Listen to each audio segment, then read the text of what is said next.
The average person will change careers, not just jobs, but actual careers, 5 to 7 times in their lifetime.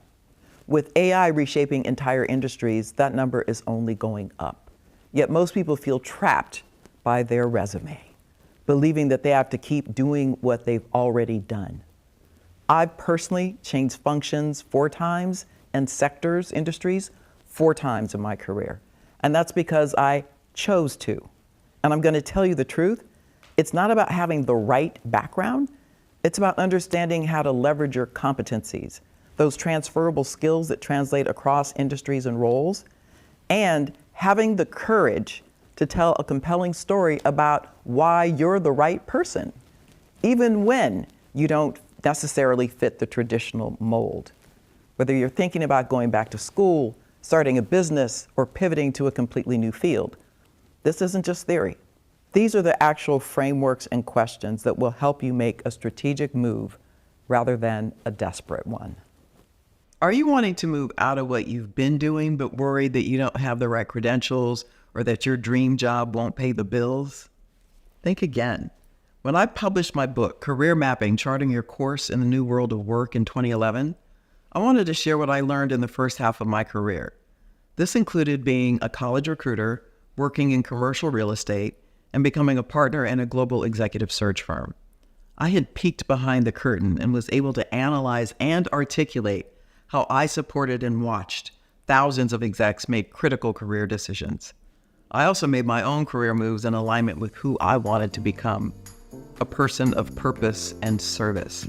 Hi, I'm Jenny Clark, a conscious leadership expert who spent 2 decades in executive recruiting and talent management. Having worked with giants like Google, Spencer Stuart, I discovered that the secret to transformative leadership lies in the 5 dimensions of conscious leadership. And I'm here to help you unlock your full potential. Join me on this channel as we embark on an honest and vulnerable journey together to become the kind of leader that genuinely inspires organizational transformation. I've got a little career boosting secret for you. Do you want the inside scoop on leadership plus some juicy tips and hot takes you won't hear anywhere else? I've got a newsletter that's basically your personal career coach in your inbox. Just click the link below in the description to join in. Oh, and if you're loving this content, I know you are, click that subscribe button. It's like giving me a virtual fist bump, ensuring you won't miss out on any future videos. As I say in the book, there are no shortcuts. You assess your starting point and be willing to read the signs and decode aspects of your past, as well as establish targets for your future. To address different levels or stages of one's career, I created 5 different categories of job seekers and career changers: entry level, mid-level, executive level, encore, and detour route. Most are pretty self-explanatory, except maybe the last one, detour. It says in the book, this person is challenged by having been out of the job market for a year or more due to a layoff, downsizing, or a personal need like child-rearing or an illness. They could be returning from a sabbatical, from running a family business, or from school or military service, which took them off course.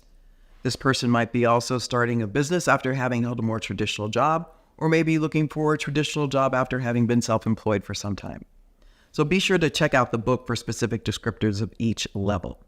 Instead of the term detour, I'm updating the reference in this video to pivot. In this first of 2 videos on pivoting, I'm going to focus on 2 common scenarios: leaving a traditional gig to either go back to school or to start a business, pursue entrepreneurship. In part 2 next week, I'll address changing sectors or industries and functions. Now, surely you have contemplated making one or more of these pivots at some point in your career, and likely had some trepidation or downright anxiety at the thought of making such a bold move. I know. I left my first job out of college after 2 years to go to business school. I've changed functions 4 times, sectors 4 times, and worked for 6 global organizations, not including having started my own business twice. Settle in to learn how to create some options for yourself, whatever group you find yourself in or aspire to be in. So here's some excerpts from my book, Career Mapping, which explain the framework that I created to inspire all workers, regardless of your level, sector, function, to achieve your wildest dreams. Career mapping draws upon your strengths or competencies and provides key insights that crack the code of how to be successful on your own terms. It's a code you already have, though you may not know it. If you're willing to do the hard work, but rewarding work of self-discovery that I guide you through, you will be rewarded for the rest of your career. You've got nothing to lose and everything to gain. With this career mapping framework in mind, I want to show you what questions to ask yourself and how to assess your own competencies to set yourself up for success, whichever way you decide to go. 2 possible pivots, right? Back to school, starting a business. Let's start with going back to school. Here's some questions that if you're thinking about it that you need to ask yourself. What do I expect to learn in school that can help me move into something new or accelerate what I've been doing? Now, personal example. I was a French and linguistics major in college because while I was good in math and science and I had wanted to be a veterinarian, I decided on French and linguistics after deciding against veterinary medicine and because I found languages fascinating. Also, in my day, what was known as a liberal arts degree was welcomed by employers and believed to help one, develop skills that were and are in demand across many industries or sectors such as critical thinking, problem solving, creativity. I continue to believe that this is true, though so many people now choose majors they believe will get them the job that they want. Interesting though, because according to one survey, only 27% of people go into their degree field after graduating college. So please don't sweat it if you change your mind about your profession. So often you don't know what you don't know. Give yourself room to explore. Now, I knew I would get a graduate degree. Initially, I considered higher education administration because part of my part-time work while I was in undergrad, but then I decided an MBA would be better and offer me more breadth that I could include if I decided to go back into that. Now, here's another question. How do I expect to benefit from going back to school? Different question. This can be anything from earning a degree that allows you to practice a certain profession like law or medicine, or maybe it allows you to move into a more senior role and higher compensation in the same or a new sector, company, or function. Get clear on the benefits because going back to school can be a costly endeavor, both in terms of the cost to take the courses and lost income from not working, at least not full-time, if you were to go part-time. Carefully consider the implications on your family if you're married and or have children. Lastly, you need to ask yourself, are you seeking credentials to impress others, or are you seeking knowledge to become more proficient or expert in your chosen field? I'm asking this because I've encountered people who have pursued certifications, degrees, and other credentials to mask inner doubts and insecurities they haven't healed. To you, I say, get the help you need to stop masquerading or feeling like an imposter and step into your own power, with or without a degree. The main thing is to understand that a degree is not a ticket to a new career. Education is offering you the chance to learn information, process it into knowledge, and the opportunity to learn how to think. Now, while colleges and universities can expose you to employment opportunities, you are not necessarily developing skills, unless it's a vocational school, which, by the way, we need more of. Skills or competencies in school. So remember, competencies are skills plus knowledge plus ability, both mental, physical, and emotional ability. In a job interview, you need to be able to express how what you've learned in your earlier work history, post-high school or college, combined with the lessons from your college or graduate coursework, internships, or other work experience while in school have led you to pursue your current path. Make this make sense. Be able to talk about why this holds meaning for you and how you might have changed and how you intend to apply what you've learned to be a better leader, become a domain expert, drive groundbreaking research, etc. You get my point. Share your vision to make it all make sense, at least to you.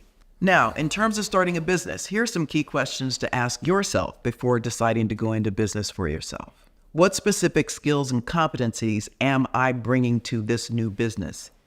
You might have always had a passion project like wanting to own a gardening shop after being trained as an accountant.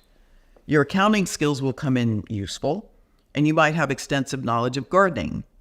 How much do you know about hiring, managing staff, procuring inventory, pricing, marketing, promotions? The list goes on.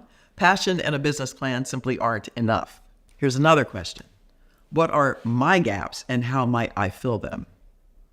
After getting my book published in 2011, I started a consulting business. And even though I had a business plan, I was all over the place. I was fearful of saying no to things that weren't always profitable. Finally, I created a grid listing all of the functions I needed expertise in to make the business run smoothly.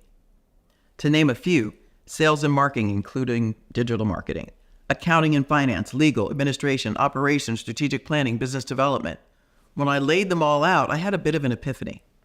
I had some big gaps that, left unattended, could tank this fledgling business. And yes, I was a domain expert, as in deep knowledge, in executive recruiting, leadership development, talent management, career management. Functionally, I had done strategic planning and business development and was pretty good at both. Now, while my MBA was in accounting and finance, I did not have a CPA and I was not going to try to keep my own books. The sales and marketing, including digital marketing that I referenced, accounting and finance, legal, all required skilled resources which cost money, even if part-time or contracted. I had an assistant and a part-time marketing person who turned out to not be very good. But after about 2 years in business, I decided to shut it down. The investment wasn't yielding the return I was seeking, and I wasn't playing to my key strengths. I went back to a search firm for 2 more years before Google called, and I moved to Silicon Valley to help with their in-house executive recruiting team. Competencies. The moral of the story is to remember them. They are skills plus knowledge plus ability. You go to school with some competencies and some knowledge and hopefully gain more knowledge and ideally some insights that can become competencies. To become a successful entrepreneur, it takes more than just a great resume, some money, and a cool idea. According to Fast Company magazine, the failure rate of small businesses remains high. 20% fail after 2 years, 50% after 5 years, and 70% go under after 10 years. The 5 most common reasons businesses fail are a failure to assess the market, failure to build a successful team, failure to create a successful product or service, failure to get the tech right, that one surprised me, and lastly, failure to finance your business. Here's what I want you to take away. I believe that we all have the ability to pivot from what we have done to what we think we want to do. But we need to be honest with ourselves about our competencies, our aspirations, our risk tolerance, and financial resources, among other things. Be introspective and ask yourself the tough questions. While you might not have everything you need or want now to go back to school or start a business, understanding what it will take to be successful means you'll likely know when you are ready to become that great leader and or business owner. I get it. Taking that first step can feel daunting. I've been there too. But here's the thing. You've got strengths you might not even realize yet.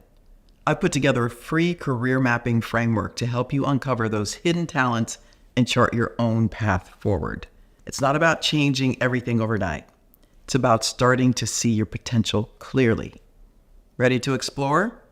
The framework's waiting for you. Just check the link in the description. Your future self will thank you for taking this small but powerful step today.